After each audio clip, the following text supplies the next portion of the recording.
Probably don't pronounce it, and you're going to wait for the medical examiner to come, right?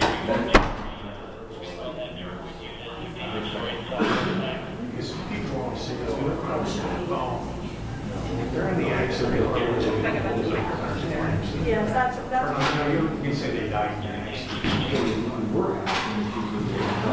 For a while because they were they call centers that are part of so like some of the medical examiners are nurses or nurse practitioners or not. So we would call them to see them like you might call somebody else first they come out realize It's on. Yeah. So they 1 2 check 1 2 1 2. You guys good? Mic check. Well, for us, you know, it's just like two. They take somebody to the hospital and they say, well, then they will pronounce that. We say, they went to the hospital. You know, you don't need like. I always try to Yeah, you know. But that's something we've been talking about. Just someone who just want to take the press release and read it straight. You want to keep that up there when we get Yeah, I will when we get started. yeah, we're gonna have to Are you going to have to sit here? Do you want me to move? well, you can take a load off and stuff. Yeah, because I'll just sit up there.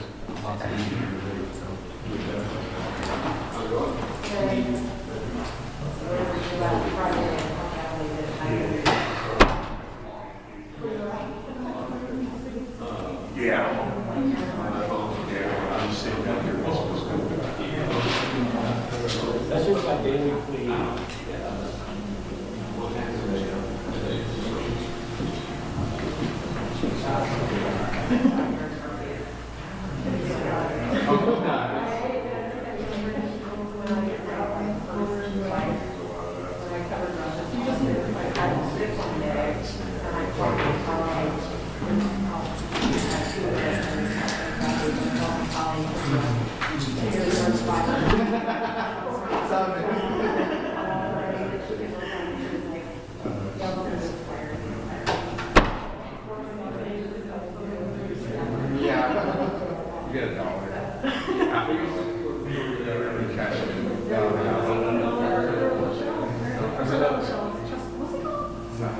I haven't tested that.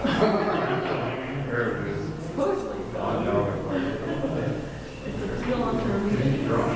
I made a mistake when I was in college. So it was like 60 cents, like chicken nuggets for her. It's not the same person.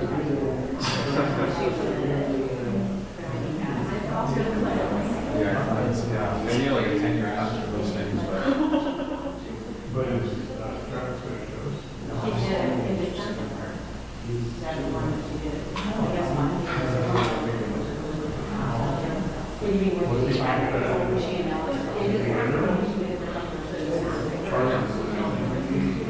no, I don't feel like it has to be something. I know that the unit has existed last, but I think this is going to be either something special.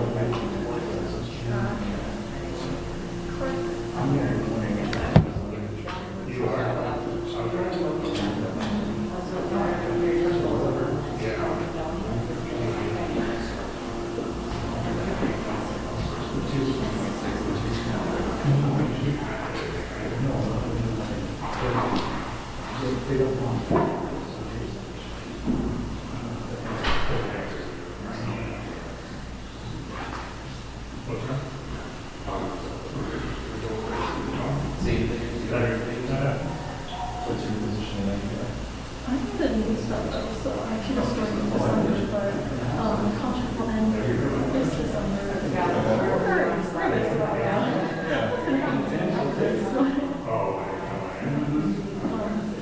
Yeah, I cover Okay.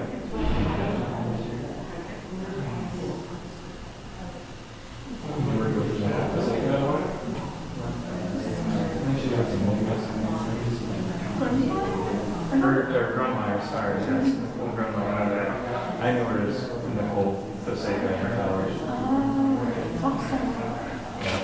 I actually worked with both her and her husband in college at the student newspaper, and then with her husband as a registrar.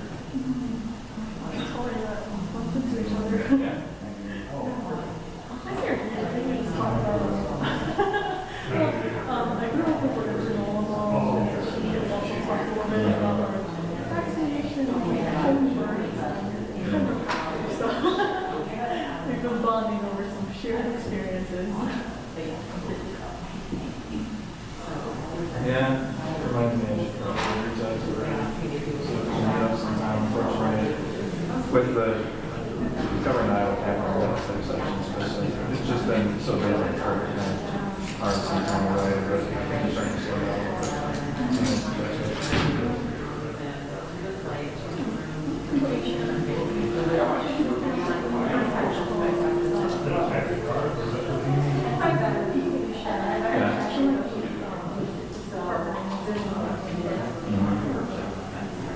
These are the homelessness.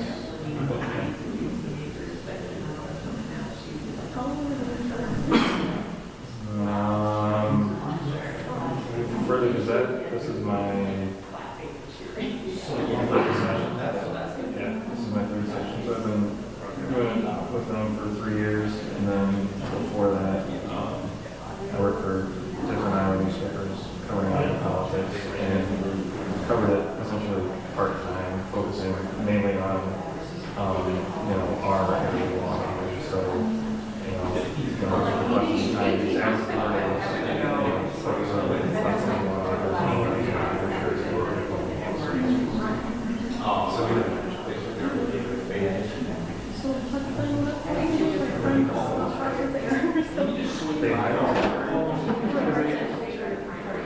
seriously?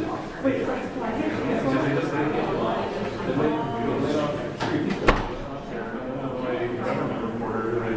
who they had just hired 2 months ago.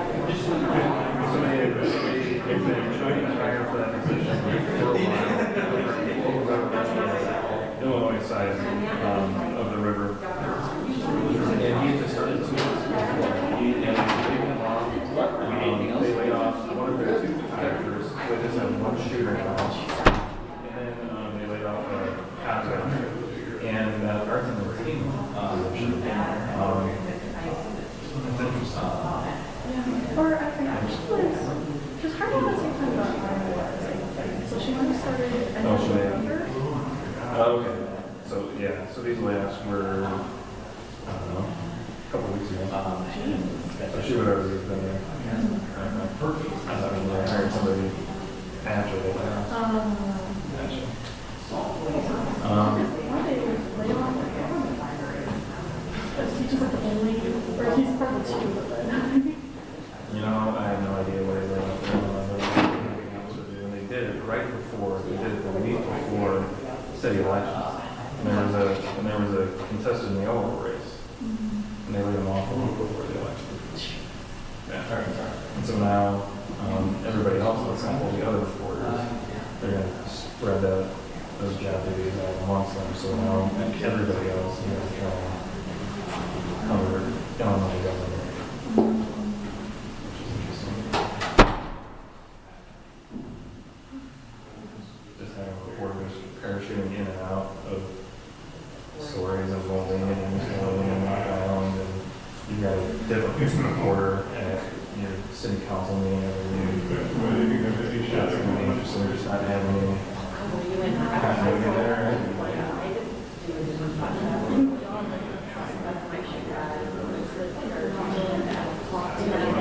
And not being familiar with the issues.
All right, everybody.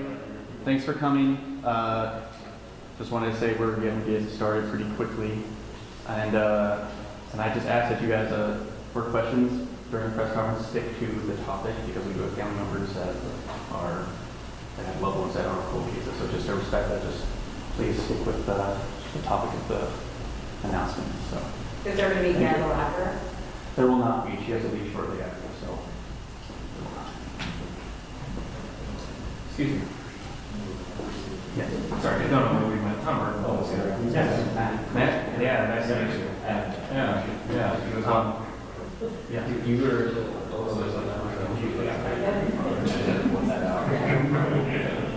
Yeah, you as well. So, what's your I'm right now.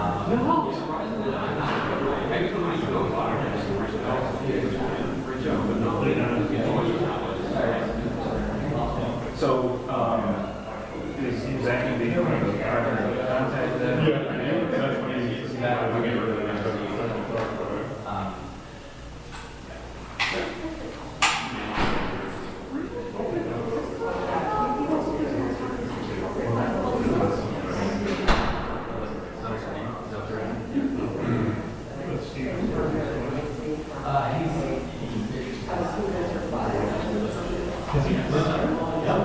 He is.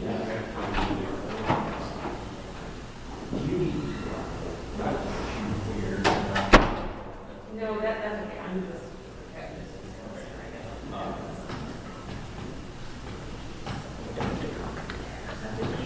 Right now. You don't show up. You definitely won't get them. Yeah. So where were you on Friday? I had a story pre-written saying she was running, she announced her campaign for re-election, so then I had to completely rewrite it.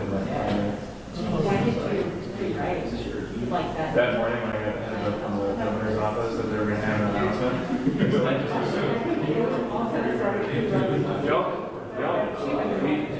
I didn't even get a heads up in the announcement.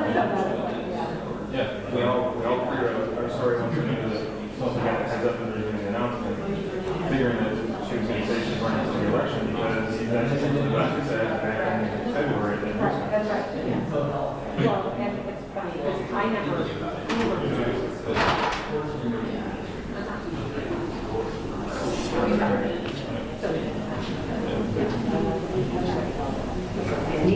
And they will be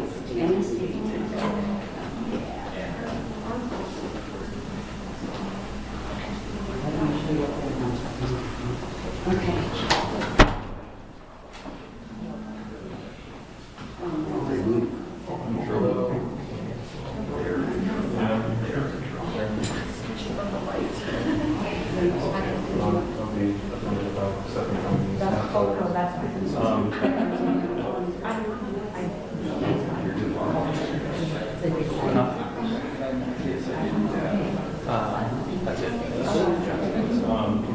So let's get some photos just on Easter egg hunt or whatever that they had at Carousel, and then I saw them 2 or 3 weeks before that, maybe 2 weeks before the Iowa Acme was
Well, thank you for being here today, and a big thank you to the Des Moines Police Department for hosting this event here today. Really appreciate it. Thank you.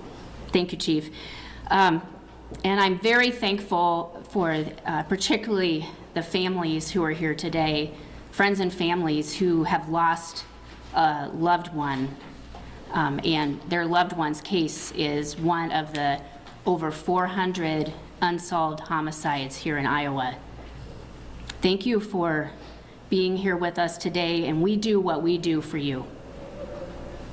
You know, as a prosecutor, I fight for justice, and I fight for victims and for families, and that's why on day one, I made it a top priority that Iowa should have a dedicated cold case unit in the Attorney General's office, and wanted to launch that office. We worked hard on it. Appreciate all the support of all the people that made it possible because no family deserves to wait for decades for answers on what happened to their loved one, and no one should get away with murder. My promise to families is this: we will never give up. We will never stop searching. We will never lose hope. We will work for justice. And I'm glad to say we're keeping that promise every day. Last year, our Iowa legislature and Governor Reynolds approved the appropriation to give our office the funds for a cold case unit. And in Iowa, we don't just back our law enforcement. We've got great law enforcement here in Iowa, but we empower them, we support them. And our team in the Attorney General's office, we bring fresh eyes to Iowa cold cases. They dig through information and pursue leads, and they work alongside our heroes in law enforcement all across the state to crack these cases. From the local police department to the sheriff's office, state law enforcement, to federal resources like the FBI, we all work together as a team on these cold cases, and their work matters. Because we know for many families, they had no chance to say goodbye. There was no final hug, just years and sometimes even decades of silence. And that's a reality that too many Iowa families have had to face. There's no more birthdays. They can't come to the wedding. And they're missed every day in their families' and friends' lives. And let me be clear about our cold case unit. No stone will go unturned. No case is too cold. And we will hunt down those who think they can outrun justice. But we're not done. We're taking a bold new step to bring our families here in Iowa the answers that they deserve. Today, I'm announcing the launch of the new Iowa cold case playing cards. This unique card deck shines a light on 52 of Iowa's unsolved cases. And cases in this deck, they range from unsolved homicides to missing persons cases to unidentified remains cases. And these are the cases that continue to cast a shadow over our communities and weigh heavily on the hearts of prosecutors and law enforcement all across the state who hope for justice. You know, each and every case in this deck represents more than just an unsolved case. Each card is a life, a story, and a family searching for answers. We believe these cards will help to unlock the answers and to get leads. These decks will be sent to Iowa's correctional facilities where inmates can use the cards, and each of our sheriff's offices and other law enforcement will have that same opportunity to use these cards in their jails. Our goal is simple. We want to start a conversation. We want to start or spark a memory. And someone might recognize a name. They might overhear or remember a conversation, or they might even feel that weight of a long-held secret that they never should have kept. And it's time now for the people with information or who might know something to come forward. My office has a dedicated cold case tip line, 1-800-242-5100, a dedicated cold case tip line, and also an email address. It's called coldcase@ag.iowa.gov.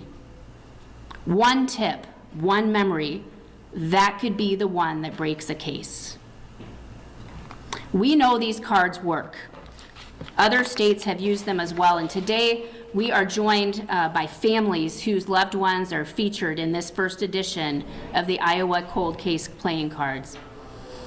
And I want the families here to know you and your loved ones, you're the reason that we're doing this. We hope these cards will deliver long-awaited answers, not only to you, but to all Iowans with loved ones and all of us who care about unsolved cold cases. This card deck is a way we get the word out to people who might hold that missing piece of information that could unlock the truth. maybe even just a small bit that helps to put investigators onto the right path or turns over another lead in the case. If we solve just one case or uncover answers for just one family, it is all worth it. We know that someone somewhere knows something, and we want them to come forward and tell us what they know. With these cold case cards, we're one step closer to finding the truth. Now I'd like to introduce Steve Ponsetto. He's the lead investigator of our cold case unit in our office, and he's going to talk a little bit about the cold case deck and how it was formed.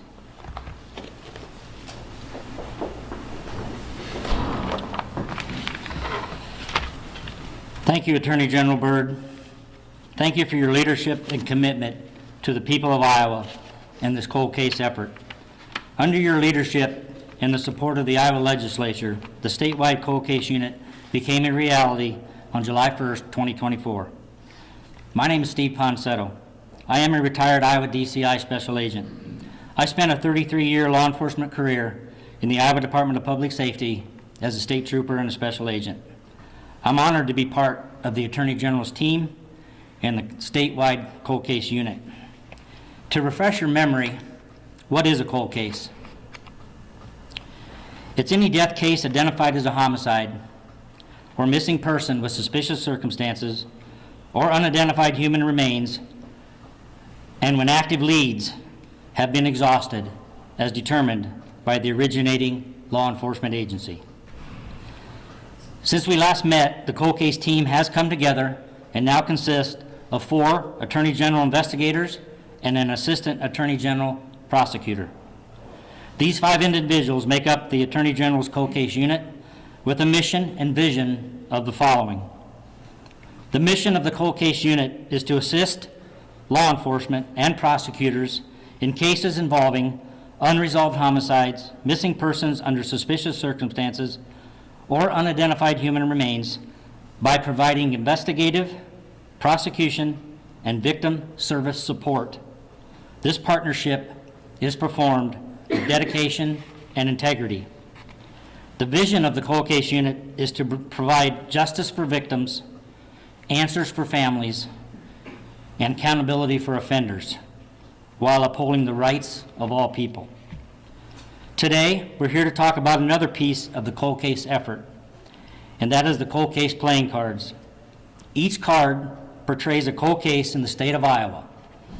And if you recall, we have over 400 of them. The cold case cards are about generating information. Please remember, no matter the case, somebody knows something. By way of background, a cold case playing card committee was created with the following members: the Iowa State Sheriffs and Deputies Association, the Iowa Police Chiefs Association, the Iowa Department of Public Safety, Division of Criminal Investigation, the Iowa Department of Corrections, the Iowa County Attorneys Association, IowaColdCases.org creator Jody Ewing, and the Iowa Attorney General's Office. This committee coordinated and collaborated with law enforcement agencies across the state to identify 52 cases to be featured on the playing cards. There are family members of several of these cold cases here today. Their attendance sends us all a message. Hope cannot be forgotten. They each have a sticker on their shirt or jacket, so please take a moment to visit with them. When you combine this initiative and the strong partnerships within the Iowa criminal justice system, the Iowa Attorney General's Office is encouraged by the potential this cold case unit can and is bringing to the people of Iowa. We continue to think of different ways to generate information flow and exchange, with the ultimate goal of furthering a cold case investigation. All of us working together for a common goal is what Iowans expect from their government. Together, we can speak for those who cannot. Together, we can make a difference for those seeking answers, and together we can bring justice to those responsible. Everyone in this room is a partner. If you know something, say something. Thank you. I would like to recognize this is all about a partnership, teamwork, collaboration. And we're joined by guests today. John King, Palo Alto County Sheriff's Office. Seth Nelson from the Palo Alto County Sheriff's Office. Constant Thorndall from Story County Sheriff's Office. A.J. Akalo, Marshalltown PD. Sadie Weekly, Marshalltown PD. Kelly Kyokiski, Waukee PD. Nicholas Lenny, Story County Sheriff's Office. Justin Allen, Polk County Attorney's Office. Dennis McDaniel, Johnston Police Department. Bob Stanton, Polk County Sheriff's Office. Mark Moore, Polk County Sheriff's Office. Adam DeCamp, DCI. Doug Eiholtz, Warren County Attorney's Office. Rich DeJody, K-9 of the Midlands. Chief Michael McTaggart, Des Moines Police Department. Major David Ness, Des Moines Police Department. Kevin Hall, FBI. Ryan Doty, Des Moines PD. And Keith Davis, Wayne County Sheriff's Office. I want to publicly thank all of them for their partnership, because this could not be done without a team effort. Thank you. Thank you. Well, and a special thank you too to Pablo with Crisis K-9 of the Midlands. He's that cute pup you've seen here, providing comfort and support to our first responders and law enforcement, and also those who have been impacted by crime. So thank you so much for that, for Crisis K-9s. But want to introduce next Haley Elliott. Haley is going to talk about her aunt Ruthie Kingery Polmeyer's story. Haley. My Aunt Ruthie was a kind-hearted, fun-loving aunt. She had the best sense of humor and always made us laugh when we saw her. She was a sister to my mom that was able to laugh with, cry with, and argue with. She was selfless and loved wholeheartedly. She truly cared about the people she was around. She always made you feel important. On April 25th, 2004, my Aunt Ruthie was brutally beaten to death, wrapped in a blanket, and left in a bowling alley.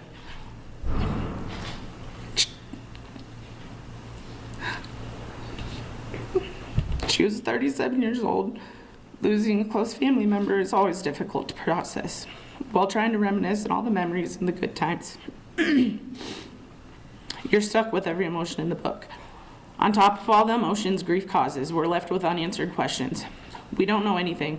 How many people were involved? Why did you choose her? What led up to this, and how did you know her? I don't understand how there's nobody that knows anything. There's got to be someone out there who knows what happens. It wasn't just a body or a random person. It never was. She was my aunt, a friend, a sister, and a daughter with a beautiful soul. Oh, Haley, you did a great job. Thank you. Thank you. Thank you, Haley. Next, we have Brandy Weber, who's here with us.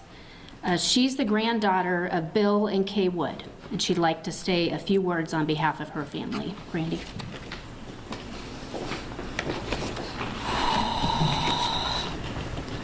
I would like to say thank you to everyone who have continued to put Grandma and William in their thoughts over the last 13 years.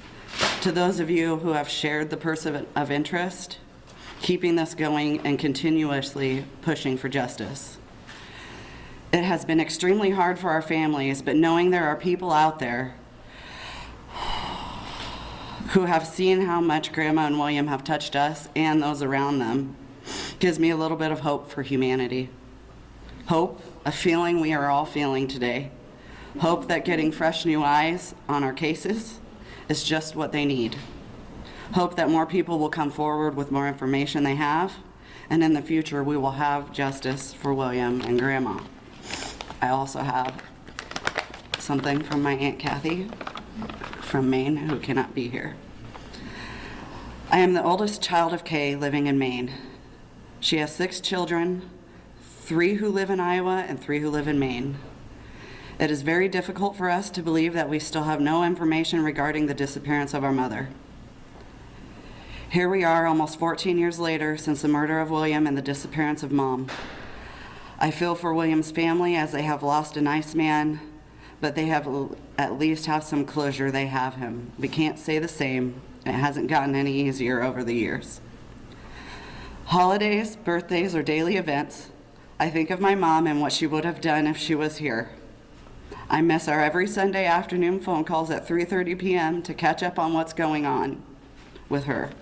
Grandma Kay would have loved to meet her great-grandchildren and sing You Are My Sunshine, just as she did to her grandchildren, or make her big cream puffs or chocolate cake with peanut butter frosting. These are all things that they or she will never share, or we as adult children will never be able to fight over why she made it for me and didn't make it for them. Words will never express how I feel about not having Mom. I do think of her daily. My emotions are all over the place at times. I love her and I miss her. I get sad because she's not here. I get mad that someone did something to take her away from me. This may not be nice, but I do pray to God that every night that the person who took her, when they close their eyes, they see my mom's face and remember what they did. You are a coward. To what you did to two people, Mom and William, would never harm you, and if asked, would have tried to help you if they could. All I'm asking is to find out where my mother is, her family in Maine and Iowa, her sister, children, grandchildren, and great-grandchildren just want to find her and bring her home. I do want to thank Detective Mike Rowe for his dedication to the case, who over the past 3 years, I have bugged monthly for information and questions, and the Iowa cold case for taking this case on. Someone knows what happened and who did this. Please step up and get us answers where we can find my mom, and we will let the DCI cold case handle who did this. Please, if anyone has any information, come forward.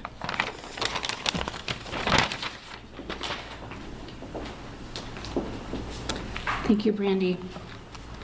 Next, we'll hear from Josh Oakland and his sister, Brittany Bruce. Josh lost his sister, Ashley Oakland, who's also Brittany's sister as well. Josh. Good afternoon, Josh Oakland. Just here to speak on behalf of the Oakland family. We're very grateful for what has happened here. I appreciate the Attorney General including my family and being at this today. I appreciate Steve Ponsetto including me in a lot of the early details of setting this up. We're really excited about what this opportunity presents for not only our family, but for all of the other victim families that are here with us today. This new group is highly motivated, and we're excited to see what they can get done. So, thank you.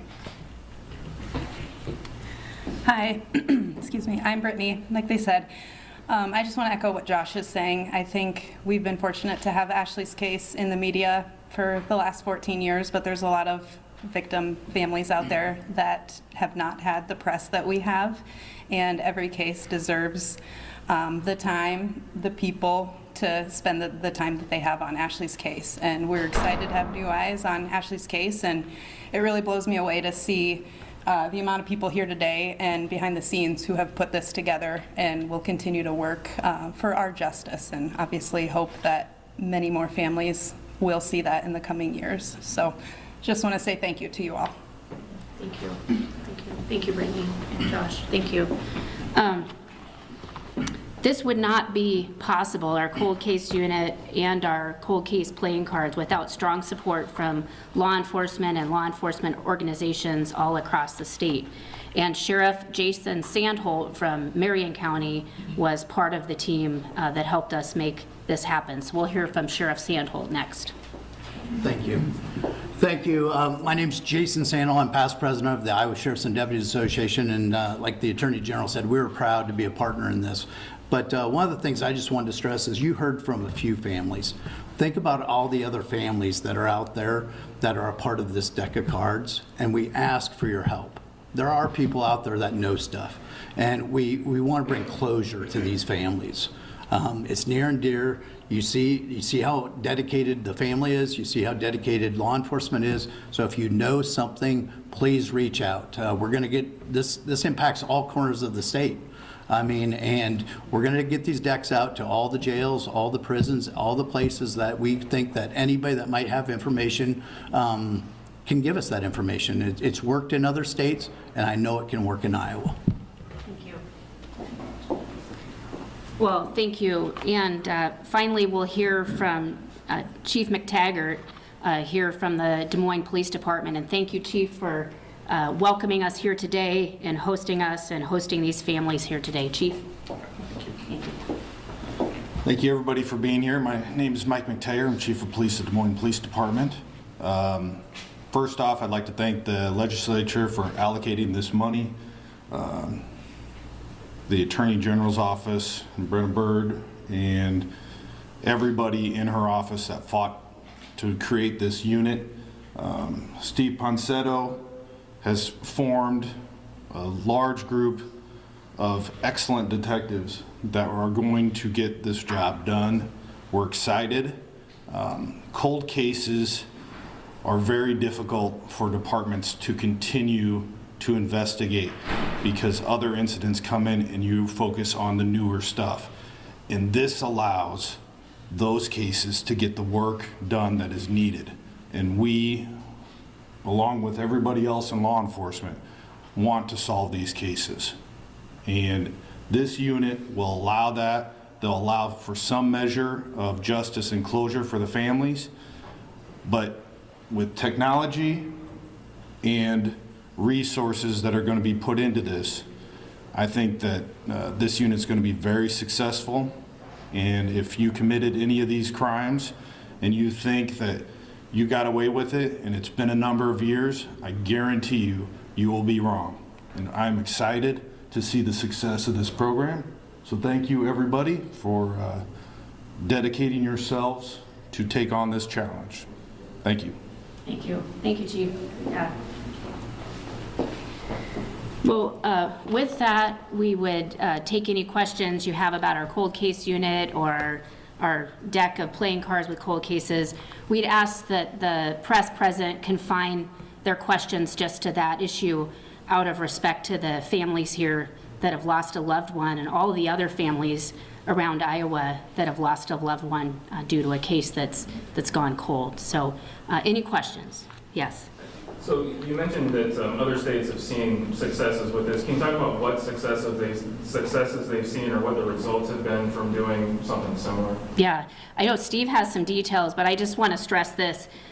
This cold case deck is a way to get the word out to Iowans, to remind them about these cases and to make sure they know that they can reach out to our office or their local law enforcement with any leads or anything they might know about a cold case, whether they think it's significant or not. It's another way for us to remind Iowans to come forward. And this cold case unit has been a long time in the making. We're very grateful for it, but if we are able to solve just one case, it makes it all worth it. And these are tough cases. Other states have used these decks. I think it's the first time anything like this has been done in Iowa, but other states have seen leads come in about cold cases with when they release a deck. So we're very hopeful there that as people across the state learn about the decks, learn about the cold cases, it will spark someone reaching out to our office and providing a tip. But I know, Steve, a number of states have these decks, and some even have over time. They have cold case units that have been around a lot longer. They may have several additions that have been released. So you want to answer that one? Yeah, my last information was Connecticut, for example, has had these cards for approximately a decade, and they've solved 20. Kansas recently got these cards within the last couple of years, and I know of at least one they've solved. How can Iowans get these cards? Are they going to be distributed anywhere other than prisons and? The cards primarily will go to prisons and jails, and to be clear, no taxpayer dollars were used to create the cards. These are many of the organizations that we mentioned that have been part of the project contributed funds to pay for the printing of these cards. So primarily they'll be going to prisons and jails because oftentimes whether it's someone in a jail setting or in a prison setting, they might know or have heard something about a cold case. So that's where they're going first. And we'll also go out to county jails as well. Do you hope to add more later or another set? You mentioned other set. Yeah. Is that possible in the future? We would love for that to be a possibility in the future. Right now, we are fully invested in promoting this deck and making sure that this deck gets to where it needs to go. I also believe that as people who might know something, if they see something about these case cards and you see the information on there, they are reminded of the person that was lost and the family that is still looking for them. And there are some families that have lost a family member where they don't have a body to bury. They don't know where their loved one is. And so there are many ways that these cards can help and to help bring attention to it. But I think in future years, we would love to have more cards. We are absolutely, though, focused on promoting this cold case card deck and making sure it gets into the right hands of people who might have information and can come forward. As a follow-up to that, can you talk about how these 52 cases were chosen among the 400-some cold cases that are out there? Yes. Every case is important and no stone is left unturned, every cold case. So our unit serves every single cold case. Our card committee, which was made up of law enforcement and other partners, worked with local departments and others to figure out, and families, to figure out which cards they were going to feature in the first deck. But to be clear, every single cold case in Iowa gets full attention from our cold case unit. This is about the arrest of Robert Davis for the murder of Barbara Lenz. How was your cold case unit able to solve this when it had gone unsolved for so long? Yeah. So with regard to that charge, which is still pending, and that my office, cold case unit, and Harrison County are prosecuting that case together, I'm not going to comment on that case today because any further comment about that case will happen in a court of law and before a judge and jury. Is your cold case unit working at all with that national child ID program that you rolled out a couple of years ago? Is that something you still have, and have any children been found using those child IDs in Iowa? So the child ID program is for parents to use to collect information about their child for that parent to have in case a child would go missing. And we launched that in 2023. It wasn't related to cold cases or to children who have gone missing, but rather as a tool for parents to have in case the worst would happen, so they have that key information readily at hand. We do have several projects in our office too, where as part of the cold case unit, they're looking at unidentified human remains. That's an important part of what the cold case project is working on as well. Last question. Well, thank you. I hope you help us get the word out about these cases, and I just thank the families for being here today. And please know we'll never stop working. We'll never give up. Thank you.